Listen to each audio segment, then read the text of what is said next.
Bonjour mes amis, que Dieu vous bénisse tous. Cette prière, je la fais de tout mon cœur et Dieu sait cela. Cette prière est pour répondre à ces personnes qui disent « Évêque, priez pour moi, j'ai besoin d'aide, aidez-moi ». Alors au nom du Seigneur Jésus, vous qui avez soif, faim de justice, soyez bénis, soyez remplis, parce que c'est la volonté de Dieu pour vous, pour moi, pour nous tous. Dieu veut le meilleur pour chacun de nous, le meilleur. Il promet dans sa parole, il dit, il a dit, il a promis, « Ah, si mon peuple m'écoutait !» Ah, si mon peuple m'écoutait, il mangerait le meilleur de ce pays. Le meilleur, il suffit de l'écouter et de lui obéir, bien sûr. Mais comment puis-je obéir, évêque? Comment puis-je plaire à Dieu? Comment puis-je honorer Dieu? Dans l'actuelle conjoncture, je suis en train de vivre de faveur, je suis désespéré, je suis perdu, je suis par terre, j'ai perdu ma mère, mon père, mon mari m'a quitté, mon épouse m'a abandonné, mes enfants ne veulent rien savoir de moi, je suis une personne qui souffre. Dieu sait cela. Il connaît toute votre situation. Même ainsi, même sans avoir le Saint-Esprit, sans avoir le baptême du Saint-Esprit,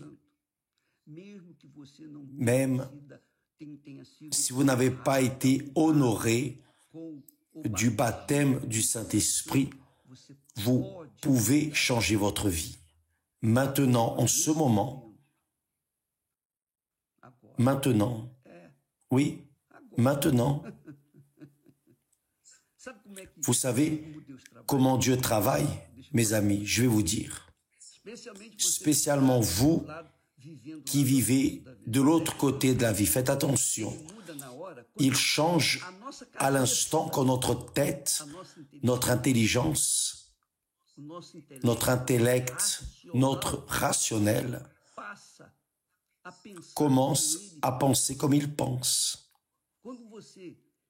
Lorsque vous pensez comme il pense, ou plutôt, laissez-moi dire plus clairement, lorsque vous concordez avec ce qu'il pense et commencez à pratiquer, et cela se décide ici dans votre tête, c'est ici dans votre tête. Vous n'avez pas besoin d'être une personne méritante pour recevoir la bénédiction de Dieu, pour honorer Dieu. Vous n'avez pas besoin d'être rempli du Saint-Esprit pour honorer Dieu. Vous pouvez honorer Dieu comme vous êtes. Un minimum. Et il va vous honorer là du ciel. C'est ce que Jésus promet. On a dit ça hier. Ceux qui m'honorent seront honorés. Ceux qui me méprisent seront méprisés. Donc, comment pouvez-vous changer votre vie maintenant, immédiatement? Faites attention. Regardez l'expérience. Je vais parler d'un homme qui a eu des expériences extraordinaires, magnifiques avec Dieu. Même en faillissant avec Dieu, même en tombant en tentation, même en fracassant dans sa vie personnelle, sentimentale, familiale, dans ses affaires. Même ainsi, il a trouvé grâce devant Dieu. Donc c'est un homme expérimenté et dirigé par le Saint-Esprit. Il a laissé ces paroles que vous allez lire et comprendre. Faites attention. Il a dit, ne t'irrite pas contre les méchants, n'envie pas ceux qui font le mal, car ils sont fauchés aussi vite que l'herbe, et ils se flétrissent comme le gazon vert. Ils vont flétrir. Donc, vous voulez plaire à Dieu, vous pouvez faire cela à partir de maintenant. Comment? Au lieu de rester en train de critiquer, d'observer, de censurer la personne qui est devant vous ou qui est à vos côtés ou la personne que vous avez vue à la télévision, dans les journaux, Internet, ces choses, au lieu de regarder les autres,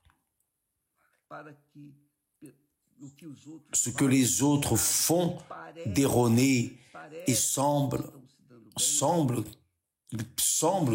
qu'ils vont bien, et vous dites, comment est-ce possible? Là, dans votre tête, vous pensez, c'est pas possible, regarde, cette personne est mauvaise, elle fait ce qui n'est pas bon, elle est voleuse, corrompue, mais elle va bien, regarde comme elle va. Quel absurde, c'est-à-dire, vous êtes en train de faire ce qui est mauvais aux yeux de Dieu. Parce que vous observez les autres, vous ne vous regardez pas, vous devez regarder vers vous. Ce n'est pas vous qui avez besoin de Dieu, ce n'est pas vous qui devez plaire à Dieu pour qu'il vienne vous plaire. N'est-ce pas vous qui devez honorer le Seigneur Jésus pour que Jésus vienne vous honorer? Je ne peux pas honorer le Seigneur Jésus et vous être honoré par lui, non. C'est chacun pour soi, mes amis. Donc, vous devez honorer Dieu pour vous. Je dois honorer Dieu pour moi. Chacun a l'obligation d'honorer Dieu pour soi-même. Mais lorsque nous restons en train de regarder le nez des autres et de les censurer, critiquant et pensant mal au sujet de ce que les autres font de mauvais et reçoivent apparemment le bien, voyez comme vous faillissez, comme nous faillissons quand nous avons ce comportement. Parce que Dieu vous voit, Dieu me voit, Dieu nous voit 24 heures sur 24. Donc, le roi David, dirigé par le Saint-Esprit, dans ces moments de gloire où il avait une intimité avec Dieu, il a écrit par le Saint-Esprit, ne t'irrite pas parce que les méchants vont bien. Ne sois pas jaloux d'eux. N'envie pas ceux qui pratiquent l'iniquité. Non. J'ai vu beaucoup de fois, beaucoup de personnes dans ma vie, ces 79 ans, j'ai vu beaucoup de personnes aller apparemment bien lorsqu'elles faisaient des choses mauvaises, erronées. Je voyais, je pensais que c'était erroné, mais j'ai appris. Je ne dois pas regarder le nombril des autres, je dois regarder le mien, je dois regarder ma vie, car c'est ma vie qui est en jeu, c'est mon salut, mon âme. Donc, je dois prendre soin de moi, d'abord, pour ensuite pouvoir essayer d'aider les autres. C'est la réalité. Donc, le Saint-Esprit dit, ne t'irrite pas à cause des personnes que tu connais, les parents, la parenté qui va bien, qui est en train, qui a le vent en poupe, en d'autres mots. Mais ce sont des malfaiteurs, ils font le mal. Vous savez qu'ils font le mal, ils savent qu'ils font le mal, mais ils continuent, car ils vont bien. Et pensent encore que vous êtes idiot, oh l'idiote. Ah, je profite de la vie, lui il est là, en train de pleurer, de gémir, etc. Dieu dit, Ne t'irrite pas, ne reste pas irrité, ne te fâche pas, ne jalouse pas, n'envie pas ceux qui pratiquent le mal.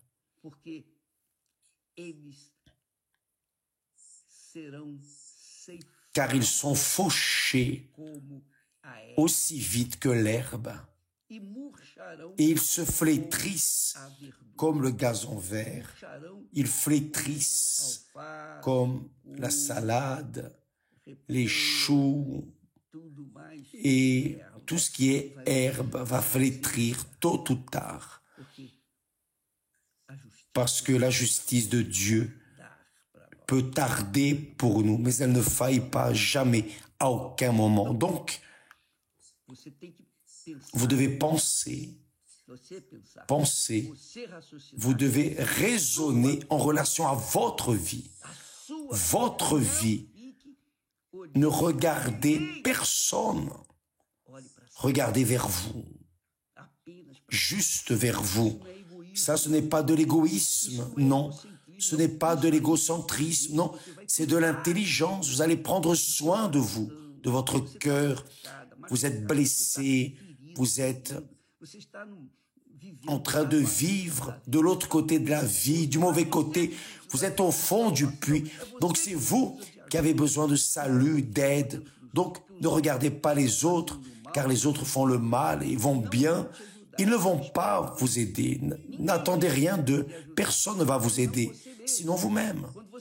Lorsque vous commencez à penser en accord avec la volonté de Dieu, car lorsque tout simplement ignorez la personne qui est à vos côtés, devant vous, qui va bien, même en faisant le mal, au lieu de rester en train de critiquer, de censurer ou de mal penser au sujet de l'autre personne, vous devez regarder vers vous. Oh mon Dieu, Dieu vous voit, vous saviez, Dieu vous voit.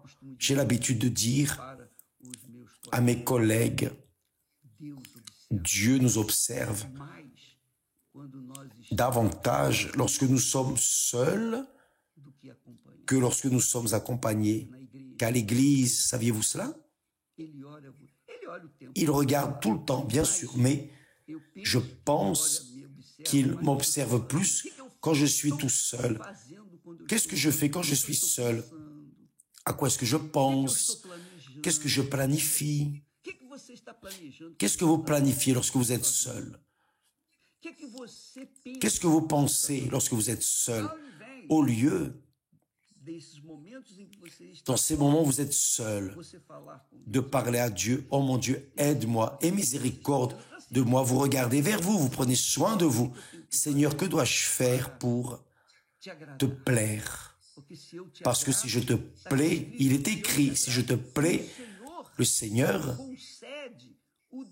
concédera le désir de mon cœur, C'est ce que David dit. Il dit, les malfaiteurs, les injustes, ceux qui se considèrent quelque chose, pensent qu'ils vont bien, seront fauchés aussi vite que l'herbe. Et ils se flétrissent comme l'herbe, comme le gazon vert, ils flétrissent. Et il dit alors, confie-toi en l'Éternel et pratique le bien. Vous voulez plaire à Dieu? Confiez en Dieu. Confiez dans le Dieu que vous ne voyez pas, touchez pas, sentez pas, mais vous savez qu'il existe. Vous croyez qu'il existe, alors faites le bien, spécialement au moment où vous êtes seul. Parce que Dieu vous écoute. Il ne nous observe pas seulement quand nous sommes en prière, non. À chaque instant, lorsque nous sommes seuls, il observe. Quelles sont nos attitudes? Car quand nous sommes seuls, que personne ne regarde, alors c'est le moment opportun pour faire ce qui n'est pas bon, loin de tout le monde, pour que personne ne sache, ne voie, mais il voit. C'est là qu'il voit, plus que jamais. Donc, mes amis, changez votre pensée. D'abord, ne regardez pas les malfaiteurs, les méchants, ne regardez pas les corrompus qui vont bien. qui sont en train d'ostenter des voitures de luxe, des yachts, des avions, une vie toute désorganisée, mais montrant au monde entier qu'ils vont bien. Ils vont flétrir. Je ne sais pas si vous avez déjà vu, mais en caméra lente, nous pouvons voir des images d'une fleur, d'une plante qui flétrit, qui fane, qui tombe, et vous voyez clairement. Et c'est ainsi qu'il se passe avec les malfaiteurs. C'est ainsi qu'il arrive aux personnes qui observent les autres, qui au lieu de prendre soin d'elles-mêmes en relation à Dieu, restent en train de regarder les autres, et avec la jalousie en plus. Excusez-moi.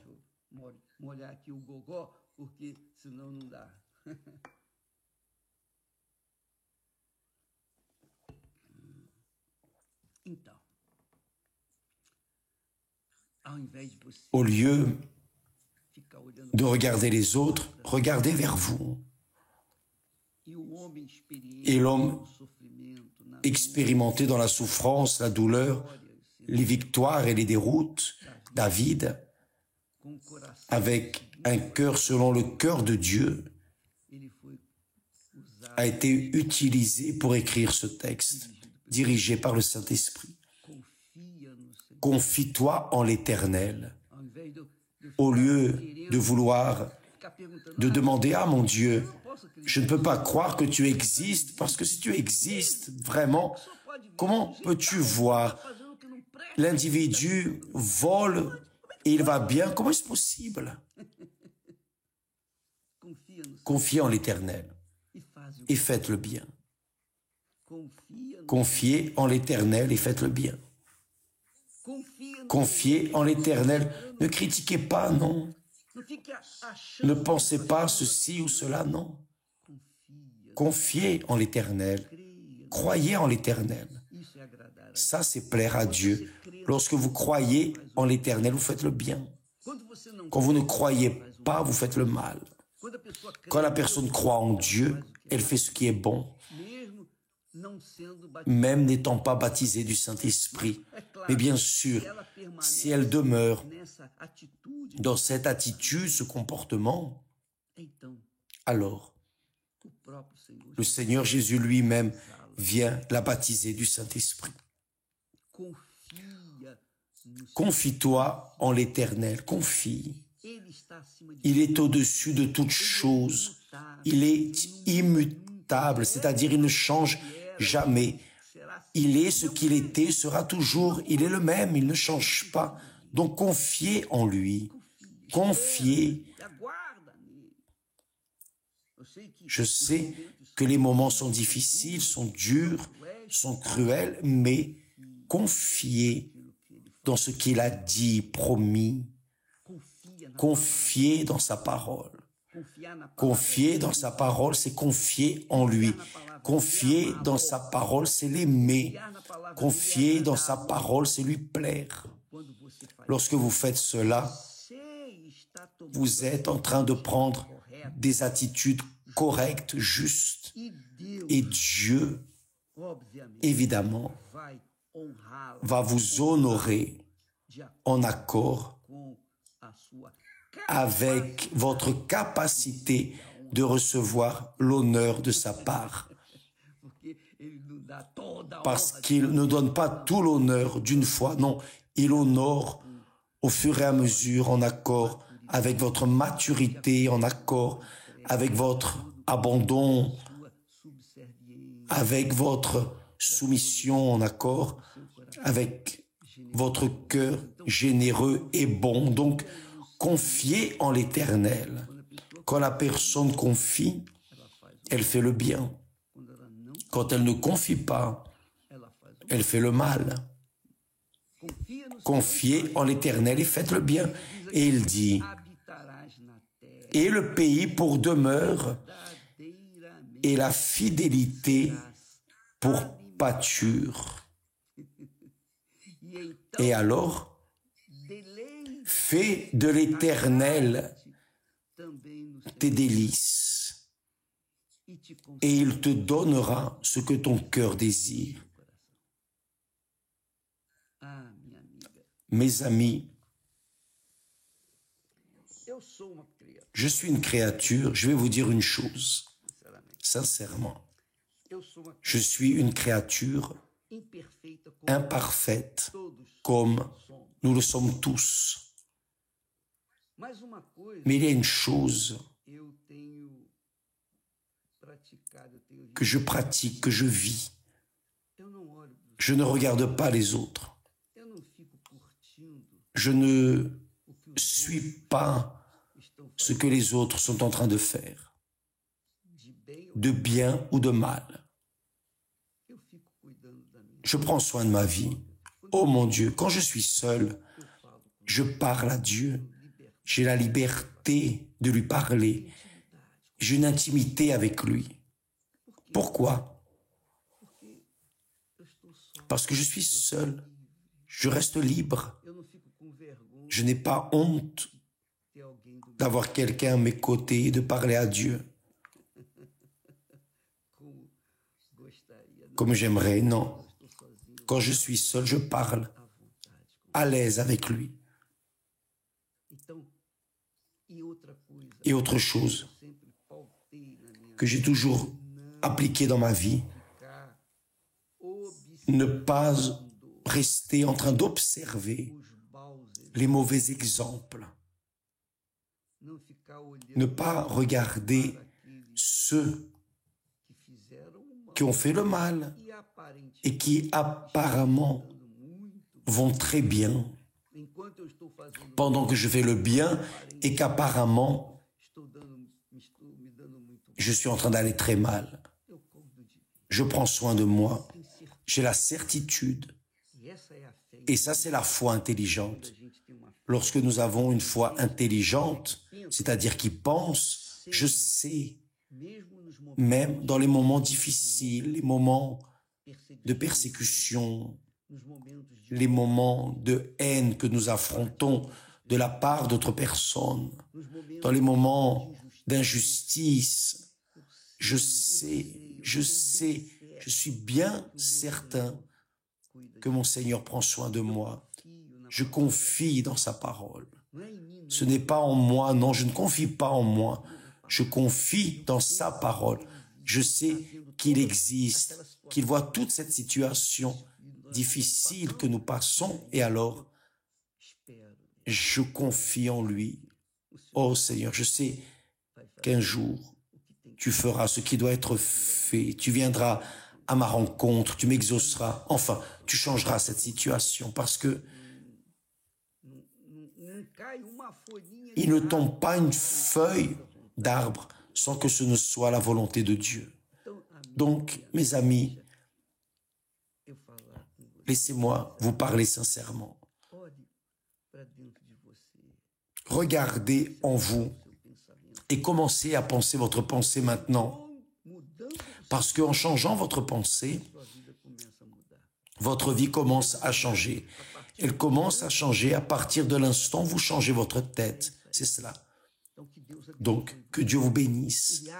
Il ouvre votre intelligence, qu'il vous fasse voir ce que vous devez voir et rester aveugle face à ce que vous avez vu et que vous ne devez pas voir. Ça, c'est la réalité. Ce jeûne de Daniel est merveilleux, n'est-ce pas? C'est très bon. Je parlais même à un autre pasteur parce qu'on reste tellement sans information de ce monde. On est tellement en train d'ignorer tout ce qui se passe autour de nous. Je ne sais pas ce qui se passe, des guerres, je ne sais rien.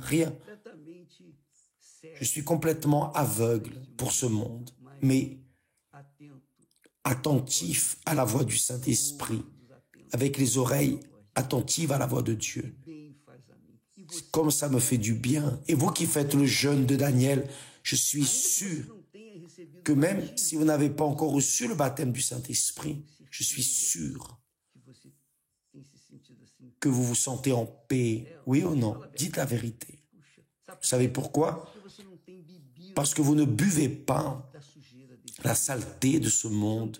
Vous ne buvez pas les mensonges de ce monde.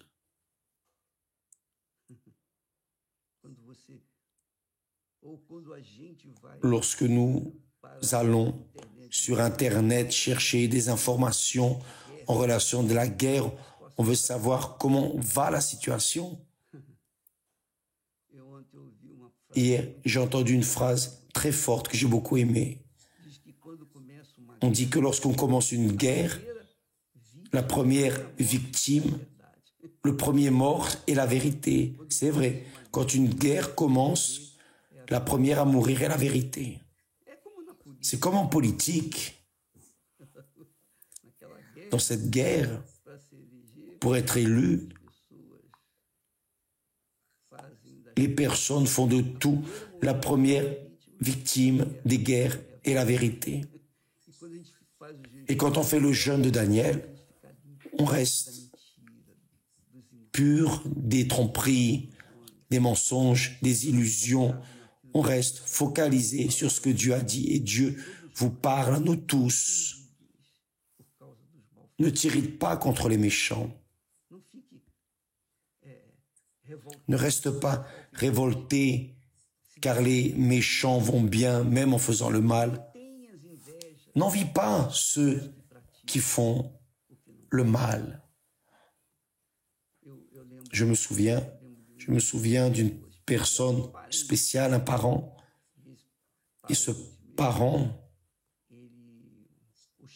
ostentait, parlait à la famille. Oh, je suis sorti avec telle femme cette semaine. Et il racontait beaucoup de choses parce qu'il était quelqu'un de conquérant. Il était le roi. Le pauvre. Sa vie est partie tôt. Il a flétri, il est mort, le pauvre. Et maintenant? Donc, imaginez si je l'enviais. Je serais allé sur le même chemin. Mais il dit ici, ne t'irrite pas contre les méchants, car ils sont fauchés aussi vite que l'herbe. Ils se flétrissent comme le gazon vert. Confie-toi en l'Éternel et pratique le bien. Qui confie en l'Éternel fait le bien, et le pays pour demeure, et la fidélité pour pâture. Fais de l'Éternel tes délices. Fais de l'Éternel tes délices. Prie au Seigneur, et il te rendra quoi? Il te donnera ce que ton cœur désire, en accord avec sa volonté. Que Dieu vous bénisse tous, et à demain. Demain, comme un dimanche, allez à l'église, dans une église, même si c'est votre propre église, dénomination, allez avec soif de recevoir le Saint-Esprit. Oh mon Dieu, je n'accepte pas cette vie que je vis. Je me regarde dans le miroir, je me vois mal. Aide-moi. Donne-moi le Saint-Esprit. Donc, vous allez avec soif. Et les pasteurs à l'Église universelle sont instruits pour vous amener la parole qui viendra éveiller votre foi pour votre abandon total sur l'autel de Dieu. D'accord? Que Dieu vous bénisse tous et à demain au nom du Seigneur Jésus. Amen.